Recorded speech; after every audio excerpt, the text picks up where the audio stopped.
नमस्कार, आप देख रहे हैं 4 PM और मैं हूं आपके साथ सिमरन। केंद्र में बैठी भाजपा सरकार वैसे तो बड़े बड़े दावे करती है, लेकिन असल हकीकत क्या है ये हर किसी को पता है। पहलगाम में हुए हमले को लेकर लगातार लगभग 8 दिन जो है वो हो चुके हैं, लेकिन अभी तक कुछ खास कार्रवाई नहीं हुई है। सरकार की तरफ से बस मीटिंग खेला जा रहा है और जनता को गुमराह किया जा रहा है, या तो फिर सवाल पूछने वालों पे FIR दर्ज हो रही है और सच दिखाने वाले चैनल को बंद किया जा रहा है। खैर, भाजपा राज में और भला उम्मीद भी क्या की जा सकती है। एक तरफ गोदी चैनल्स हैं जो दिन रात साहब की शान में कसीदे पढ़ रहे हैं और तरक्की की सीढ़ियां चढ़ रहे हैं। दूसरी तरफ 4 PM जैसे निष्पक्ष चैनल को सच दिखाने और सरकार से सीधा सवाल पूछने के जुर्म में बंद किया जा रहा है। लेकिन सच कब तक छुपाया जा सकता है? एक ना एक दिन तो सामने आ ही जाएगा। वहीं बात की जाए पहलगाम में हुए आतंकी हमले की, तो अभी तक सरकार की तरफ से बस मीटिंग की जा रही है, लेकिन इस मामले पे विपक्ष लगातार सवाल उठा रहा है। विपक्षी खेमे के नेता ना सिर्फ अपनी जान गंवाने वाले नागरिकों के हक की बात कर रहे हैं, बल्कि उनके इंसाफ के लिए सरकार से सीधा सवाल कर रहे हैं।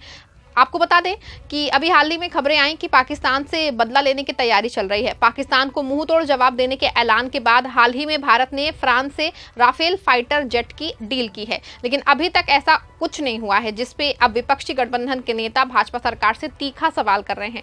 ऐसे में अपने बयानों को लेकर अक्सर चर्चा में रहने वाले शिवसेना UBT नेता संजय राउत ने भी जम के हमला बोला। साथ ही उन्होंने केंद्रीय गृह मंत्री अमित शाह पे कार्रवाई करने की मांग कर दी है।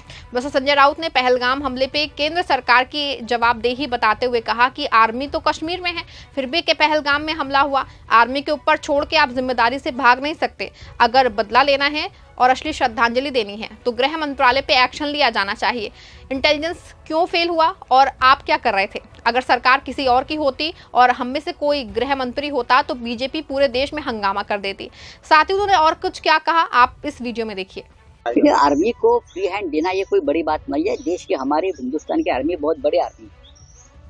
अभी कल हमने देखा कि फ्रांस से फिर एक बार राफेल की खरीदी हुई, 60,000 करोड़ का डील हुआ है। कल पाकिस्तान के ऊपर हमला करना है ना, तो राफेल की खरीदी हुई है।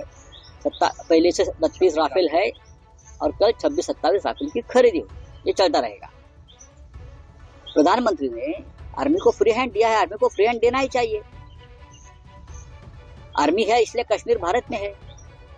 आर्मी को फ्री हैंड तो कश्मीर में भी था ना, फिर भी हमला हुआ है। आपकी जो बात है कि हमने हमारे फौज को फ्री हैंड दिया है, लेकिन पॉलिटिकल लीडरशिप की क्या भूमिका है उसमें?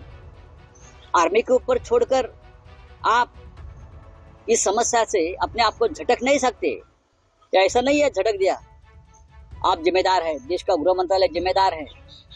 अगर बदला लेना है और असली श्रद्धांजलि देनी है 27 जो मृत हो गए बेचारे इनोसेंट लोग, तो सबसे पहले गृह मंत्रालय के ऊपर कार्रवाई होनी चाहिए। इंटेलिजेंस क्यों फेल हो गया? आप क्या कर रहे थे? अगर सरकार और किसी की होती और हम में से कोई गृह मंत्री होता तो भारतीय जनता पार्टी पूरे देश में हंगामा मचाती गृह मंत्री के इस्तीफे के लिए। लेकिन आज हम राजनीति नहीं करना चाहते, हम सरकार के समर्थन में खड़े रहेंगे। उसे सरकार का समर्थन नहीं कहते भाई। जो सरकार ने अपराध किया है गृह मंत्रालय ने, उसका समर्थन हम नहीं कर सकते। हम समर्थन करेंगे, जब युद्ध होगा तो समर्थन करेंगे। इतना ही उन्होंने कहा कि अभी आपकी फाइल निकालनी चाहिए। गृह मंत्रालय फाइल्स क्या करेंगे? आप ज्यादा से ज्यादा मुझे जेल में डालेंगे, डाल दीजिए, मैं सच बोलता हूं और बोलता रहूंगा। उन्होंने कहा कि राहुल गांधी अमेरिका का दौरा छोड़ के आए, आपको दिल्ली छोड़ के नहीं जाना चाहिए था, दिल्ली में बैठ के ऑपरेशन करना चाहिए था। फौजी हैं, उनको आपने अधिकार दिया है, उनको पहले से ही अधिकार है, वो हैं इसलिए आप जिंदा हो। ना सिर्फ संजय राउत बल्कि अन्य दलों के नेता भी इस मामले को लेके सोई हुई भाजपा सरकार को जगाने का काम कर रहे हैं। लेकिन इस हमले के बाद से मुसलमान को टारगेट किया जा रहा है, उन्हें उनके धर्म से जोड़ते हुए पाकिस्तान प्रेमी, इस्लामिक आतंकवादी और ना जाने क्या क्या बताया जा रहा है। ऐसे में इसी मामले को मद्देनजर रखते हुए सपा नेता आगे आए। आपको बता दें कि हमले के बाद से देश में बढ़ते मुसलमानों पे कथित रूप से हो रहे अत्याचार के संदर्भ में समाजवादी पार्टी नेता अबू आजमी इसकी शिकायत लेके मुंबई पुलिस कमिश्नर के मुख्यालय पहुंचे, जहां उन्होंने joint commissioner law and order Satyanarayan Chaudhary से मुलाकात की और कार्रवाई करने की मांग की। अबू आजमी ने कहा कि पहलगाम में लोगों को धर्म पूछ के मारा गया। उन्होंने आरोप लगाया कि इसके रिएक्शन में मेजॉरिटी मेजॉरिटी के लोग, बीजेपी और आरएसएस के लोग मुंबई के अलग अलग इलाकों में मुसलमानों को तंग कर रहे हैं। सड़क पे चलने वाले गुंडे बदमाश लोग मुसलमानों को परेशान कर रहे हैं।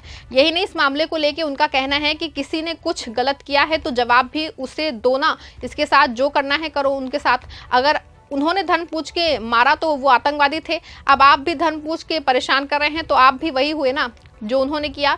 आतंकवाद का कोई धर्म नहीं होता है। संदीप शर्मा मुजफ्फरनगर का रहने वाला है, ये लश्कर तैयबा का मेंबर है, वो हिंदू है लेकिन इसका कोई धर्म नहीं होता है। साथ ही अबू आजमी ने आगे आरोप लगाते हुए कहा कि एक औरत को बोला कि जय श्री राम के नारे लगाओ, नहीं तो तुम्हें पाकिस्तान भेज देंगे।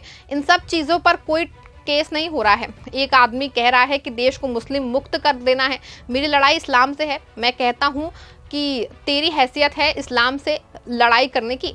मैं अगर इस तरह की बात करूं तो मुझे लोग मार डालेंगे। मैं ऐसी बात कभी नहीं करता। हमें देश में भाईचारा चाहिए। मैं कांग्रेस पार्टी भी हमले के मामले में एक्टिव नजर आ रही है। कांग्रेस का कहना है कि इस हमले को लेके वो सरकार के साथ है और सरकार को इस हमले के खिलाफ ठोस कार्रवाई करनी चाहिए। ऐसे में आपको बता दें कि पहलगाम में पर्यटकों के निसंग हत्याओं पे संसद में विशेष सत्र बुलाने की अपनी मांग दोहराई है कांग्रेस अध्यक्ष मल्लिकार्जुन खड़गे और लोकसभा में विपक्ष के नेता राहुल गांधी द्वारा प्रधानमंत्री मोदी को लिखे गए पत्र पर बोलते हुए कांग्रेस नेता सुप्रिया श्रीनेत ने कहा कि सरकार जो भी कदम उठाएगी हम उसका समर्थन करेंगे। हमारे नेतृत्व की ओर से ये पत्र उचित है कि संसद का विशेष सत्र बुलाया जाए ताकि दुनिया या देश के किसी भी कोने में लोगों या कि शोकाकुल परिवारों के मन में अगर कोई संदेह है, डर है, तो उनके बीच ये संदेह जाए कि पूरा विपक्ष और सरकार आतंकवाद के खिलाफ एक साथ खड़ी है और हम अपने दुश्मनों से सख्ती से निपटेंगे। साथ ही उन्होंने और कुछ क्या कहा आप इस वीडियो में देखिए। जब देश पे इतना बड़ा आतंकी हमला हुआ है, सरकार और विपक्ष एक साथ है। हम पूरी तरह से सरकार का समर्थन कर रहे हैं। जो भी कार्रवाई सरकार करती है हम उसके साथ हैं और ऐसे में हम चाहते हैं और हमारे लीडरशिप ने जो चिट्ठी लिखी है वो बिल्कुल ठीक लिखी है कि संसद का स्पेशल सत्र बुलाया जाए जिससे पूरे विश्व में, इस देश के हर कोने कोने में, मृतकों के परिवारों में, हर किसी के मन में जिसके मन में संशय या डर है या जरा सी भी तकलीफ है, उनके मन में ये मैसेज जाए कि पूरा विपक्ष और पूरी सरकार एक साथ खड़ी है आतंकवाद के खिलाफ और हम अपने दुश्मनों को नाको चने चबवाएंगे। और इसलिए जरूरी है कि संसद का सत्र बुलाया जाए। वहां पर इलेक्टेड रिप्रेजेंटेटिव्स होते हैं, वो जनप्रतिनिधि होते हैं। लोगों तक ये संदेश जाए कि आतंकवाद के खिलाफ ये देश एकजुट है और हम पूरी शिद्दत से अपने देश विरोधी ताकतों के खिलाफ लड़ेंगे। गौरतलब है कि सरकार भले ही खामोश हो लेकिन विपक्षी दल के नेता भाजपा को घेरने में कोई कोर कसर नहीं छोड़े हैं।